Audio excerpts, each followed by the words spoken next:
नमस्कार। हम लगातार जो है बलात्कार से संबंधित कानून और उससे मिलने वाली सजाओं की बात करते रहे।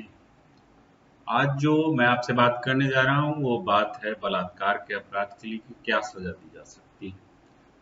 जो भी व्यक्ति ऐसा घिनौना कृत्य करेगा उसे 7 वर्ष के कठोर कारावास से कम की सजा नहीं दी जा सकती, परंतु अधिकता आजीवन कारावास का दंड भी दिया जा सकता है। साथ ही उसे जुर्माना भी अदा करना पड़ेगा यदि कोई पुलिस अफसर, ध्यान रखिएगा कि मथुरा केस में हमने आपको बताया था कि किस तरीके से पुलिस वालों ने एक महिला के साथ बलात्कार किया, वो भी पुलिस कस्टडी में।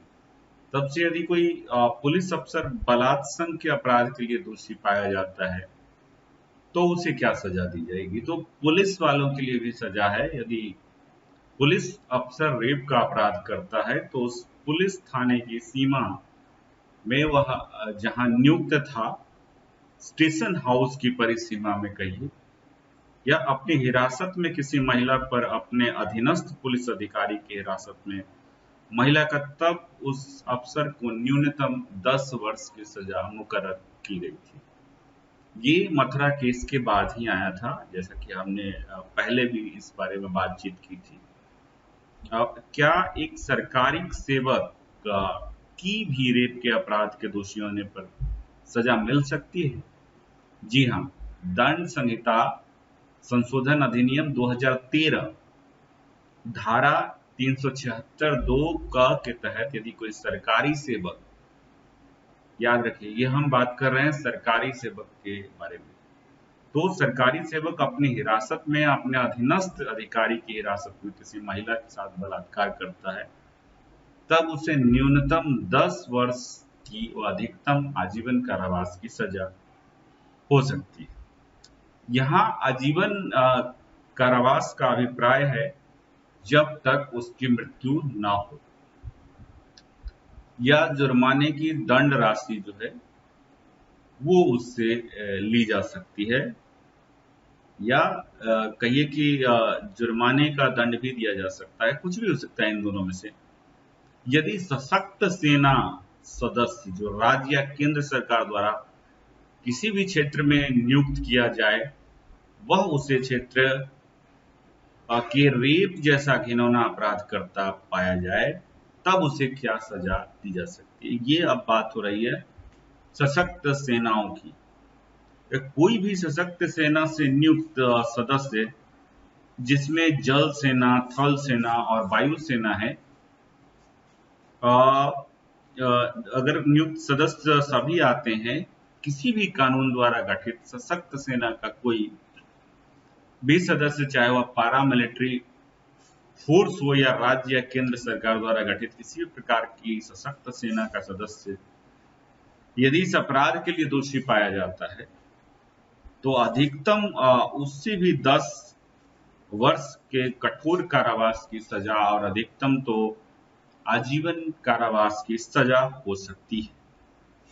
किसी भी व्यक्ति जो किसी जेल, रिमांड होम या हिरासत के लिए बनाए गए अन्य संस्थान, महिलाओं व बच्चों के लिए बनाए गए निकेतन या संस्थानों द्वारा कहीं की प्रबंधन अधिकारी, जैसे कि अभी आपने मुजफ्फरपुर में जो बालिका गृह कांड सुना होगा, तो प्रबंधन अधिकारी अगर उस संस्थान में सदस्यों के साथ वह अपराध करता है तो उसे क्या सजा सुनाई जाएगी। तो मुजफ्फरपुर का जो बालिका गृह कांड है उसमें जो दोषी पाए गए हैं उनके लिए भी कम से कम 10 वर्ष की कठोर कारावास और आजीवन कारावास का दंड और जुर्माने की सजा भी दी जा सकती है। लेकिन अभी तक जैसे कि भारत की परंपरा है, दोषी पकड़े नहीं जाते हैं। तो ये कई घटनाएं हैं जो हम लोग को बताती हैं, सिखाती हैं कि किस तरीके से अपराधी जो है पकड़ा नहीं जा रहा है। किसी अस्पताल के प्रबंधन या प्रशासन में नियुक्त अधिकारी अस्पताल में आने वाली किसी महिला के साथ बलात्कार करते हैं, जैसे कि डॉक्टर, वहां पर काम करने वाले वार्ड बॉय या कोई भी स्टाफ जो है वहां का अगर इस तरीके की मतलब कुकृत्य, घिनौना कृत्य करता है तो उसे क्या सजा हो सकती है। तो 10 वर्ष से लेकर आजीवन कारावास की सजा और जुर्माना यहाँ पर भी अनिवार्य रूप से लागू है। अब बात आती है कि उन मामलों में जहां रिश्तेदार, चाचा, ताऊ, भाई, ये सब लोग अगर बलात्कार करते हैं, इसी तरीके से जो पैट्रॉन है, अभिभावक है, पेरेंट्स है, गार्जियन है, वो करता है, टीचर या अन्य कोई भी व्यक्ति जो उस स्थिति में हो जहां उस पर विश्वास हो या उस पर भरोसा हो या अधिकारित हो, अगर वह उस महिला के साथ बलात्कार करता है, तब उसे क्या सजा मिलेगी। ध्यान रखिए, इसमें कौन आ रहे हैं?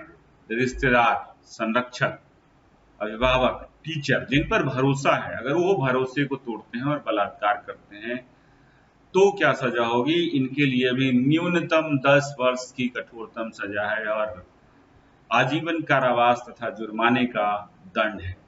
इसी तरीके से आप देखिए कि यदि कोई सांप्रदायिक या पंथीय हिंसा के दौरान बलात्संग का दोषी पाया जाता है, तब उसे क्या दंड मिलेगा?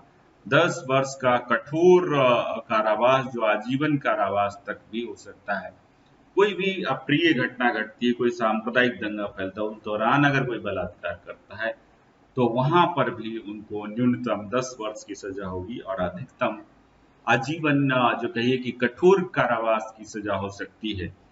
यदि कोई पुरुष किसी स्त्री के साथ ये जानते हुए बलात्संग करेगा कि वह गर्भवती है, तब उसे क्या दंड मिलेगा?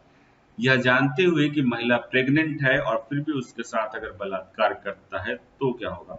इसमें भी आपको कम से कम 10 साल और अधिकतम जो है, आप कहिए कि आजीवन कारावास या जुर्माना है। किसी स्त्री की आयु जिसकी 16 वर्ष से कम हो, यहाँ भी 10 वर्ष का कठोरतम कारावास है और आजीवन जो है कारावास की बात की गई है।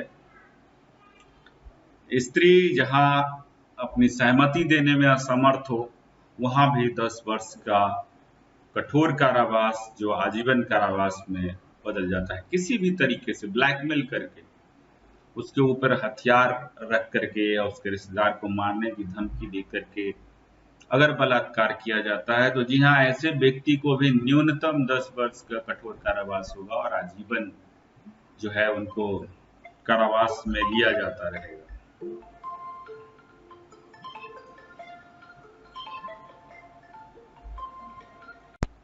तो मानसिक या शारीरिक निःशक्तता से ग्रसित किसी भी स्त्री के साथ अगर बलात्कार करने पर क्या सजा मिलेगी? तो न्यूनतम 10 वर्ष की कठोरतम सजा मिलेगी। और अब अधिकतर मामलों में जो है आप देखेंगे कि 10 साल की कठोरतम सजा या आजीवन कारावास जो है दी जाती रही है, या मतलब इस तरीके के कानूनी प्रावधान है।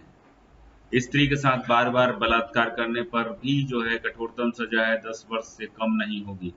ये ध्यान रखिएगा कि इसमें जो मामला आ रहा है कि स्त्री से बार बार अगर आप बलात्कार करते हैं तो न्यूनतम जो है 10 वर्ष, उससे कम की अवधि की सजा नहीं दी जाएगी और आजीवन कारावास तक की सजा हो सकेगी। उस व्यक्ति शेष प्राकृत जीवन काल के लिए कारावास का अभिप्रेत होगा, दंडित किया जाएगा, जुर्माने से भी दंडनीय होगा। तो इसमें दोनों तरह के दंड की बात की गई है, दोनों तरह के दंड के प्रावधान हैं और उसके जो है आजीवन कारावास मिलता रहेगा। जो कोई किसी स्त्री के साथ रेप करता है और ऐसे अपराध के दौरान यदि कोई ऐसी क्षति पहुंचती है जिससे स्त्री की मृत्यु कारित हो जाती है, तब उसके कारण दंड की उस दशा जो होगी क्या होगी, मैं आपको बताता हूं।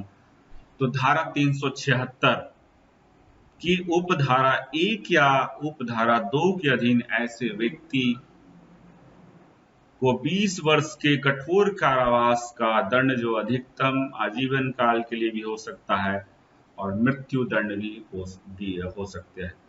तो अगर स्त्री रेप करके मार दी जाती है या मृत्यु वरण करती है, तो उस स्थिति में जो भी दोषी होगा, जो अभियुक्त होगा, उसको मृत्यु दंड दिया जा सकता है। 20 साल का आजीवन कारावास तो है ही। अपनी पत्नी के साथ जो पृथककरण के डिक्री के अधीन या अन्यथा पृथक, यानी कि डाइवोर्स जो स्त्री है, ऐसी स्त्री जिसका अपने पति के साथ तलाक हो गया हो या तलाक की प्रक्रिया चल रही हो, उस दौरान अगर उसके बिना सहमति के संभोग किया जाता है तो इसमें भी आप देखेंगे कि किसी भी भांति का कारावास जो है कि अवधि जो होगी 2 वर्ष से कम नहीं होगी, किंतु 7 वर्ष तक हो सकेगी। उससे दंडित किया जाएगा और जुर्माने, किंतु इसमें 2 वर्ष की अवधि से कम की सजा नहीं होगी, लेकिन 7 वर्ष से ज्यादा की सजा नहीं होगी। क्या प्राधिकार में किसी व्यक्ति को बलात्संग के लिए दंडित किया जा सकता है? जी हाँ। कहिए कि संहिता, हमारे जो संविधान दंड संहिता, कहिए कि आईपीसी की धारा जो है 376 के अनुसार, जो कहिए कि प्राधिकार की स्थिति है वैश्वासिक संबंध रखते हुए या कोई लोक सेवक होते हुए तत्समय प्रवृत्त किसी भी विधि द्वारा उसके अधीन स्थापित किसी जेल और प्रेषण गृह या अभिरक्षा या अन्य स्थान या स्त्रियों व बालकों की किसी संस्था का अधीक्षक या प्रबंधक होते हुए ऐसी हरकत करता है, तो ऐसे में जो है उसको कठोरतम कारावास जो है कम से कम 5 वर्ष तक और ज्यादा से ज्यादा 10 वर्ष तक होगा, और उसको दंड भी दिया जा सकता है, जुर्माना भी लगाया जा सकता है। तो ये कुछ